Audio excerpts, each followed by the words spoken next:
Lors de la rencontre ensoleillée de dimanche à 12h30, les lunettes de soleil étaient de sortie. Surtout, Grenoble recevait La Rochelle au Stade des Alpes avec des idées de maintien pour les promus et de qualification pour les maritimes. Surtout qu'avec les résultats des concurrents directs de ces deux équipes la veille, les acteurs avaient les cartes en main au moment du coup d'envoi. Même si la défense des Charentais est solide en ce premier quart d'heure, l'indiscipline va déjà permettre au buteur isérois Gaëtan Germain de se rendre utile par deux fois avec deux pénalités et un 6-0 au score. Mais si les bleus et rouges sont pleins de bonnes intentions et portent nombre de ballons, ils perdent trop de munitions. L'ailier Marc-André en profite pour vite porter le danger dans le camp adverse et il sert son demi de mêlée Tawera Kerbarlo. Le numéro 9 du Stade Rochelet place parfaitement les siens dans la rencontre avec ce premier essai sous les poteaux qui vient mettre à mal les ambitions des locaux. Déjà, La Rochelle se montre réaliste quand Grenoble est brouillon, alors que l'on revoit ces images et la relance, puis le service idéal de Marc-André juste après le contest de ses deux coéquipiers. 5-6 puis 7-6 au panneau d'affichage après la transformation. Et Germain rajoute deux nouvelles pénalités pour un score qui propose un 12-7. Les Maritimes ont alors investi les 29 mètres adverses sur la balle d'une pénale touche et ils pilonnent la ligne d'essai. Kerbarlo tente bien d'y aller seul, mais il est repris au ras. Il va alors falloir l'intervention du néo-charentais Faifili Levavé pour déjà inscrire le deuxième essai, la demi-heure de jeu à peine passée. Le numéro 8 néo-zélandais signe de la meilleure des manières sa titularisation dans le couloir et La Rochelle reprend la main à la marque avec ce 12-12 qui devient 14-12 puisque West va transformer. La rencontre est plaisante et le FCG continue d'assumer le jeu. Si Taufa trouve quelques intervalles derrière, place aux avants. Avec ce groupe pénétrant écroulé devant les yeux de l'arbitre M. Pierre Bousset, une nouvelle faute est signalée.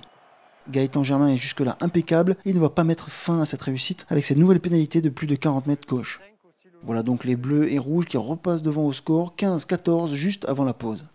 La sirène ayant à peine retenti, le demi-mêlée Théo Nanette s'empresse de taper en touche direction les vestiaires pour que les joueurs soufflent et que les coachs proposent leur stratégie. La rencontre est serrée et heureusement, les locaux peuvent compter sur la botte de leur buteur. Mais dans le deuxième acte, le stade Rochelet va encore et toujours faire montre d'efficacité. La pénale touche à 10 mètres de l'embut est ici lancée par Jean-Charles Orioli qui va ensuite se positionner à l'arrière de ce maul efficace. Le deuxième ligne, Romain Sazi a capté et dirige la manœuvre, puis les hommes du président Merlin foncent vers la terre promise. L'ancien talonneur toulonnais Orioli récompense là la puissance et la technique des avants maritimes avec déjà ce troisième essai. Le bonus offensif virtuellement en poche, voilà les jaunes et noirs en blanc pour l'occasion qui mènent 19-15 alors qu'on le revoit se grouper pénétrant des cols. Mais malgré ce coup du sort, les hommes du Pied des Alpes sont dans l'abnégation et ne renoncent pas. Leur mêlée va peu à peu prendre le dessus sur leur vis-à-vis et clairement, ce sont les Isérois qui tentent le tout pour remporter la mise. À 21 partout, Germain et West sont répondus au pied. Les trois quarts tentent alors de chercher des ouvertures, mais les maladresses stoppent encore et toujours toute ambition.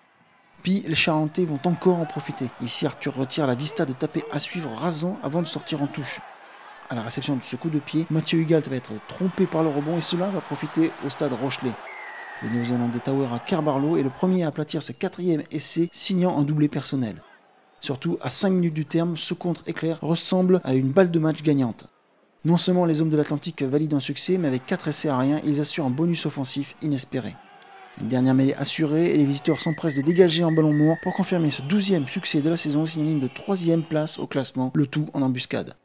En revanche, avec les résultats de ses concurrents, Grenoble réalise là une bien mauvaise opération avec cette défaite à 0 points à domicile.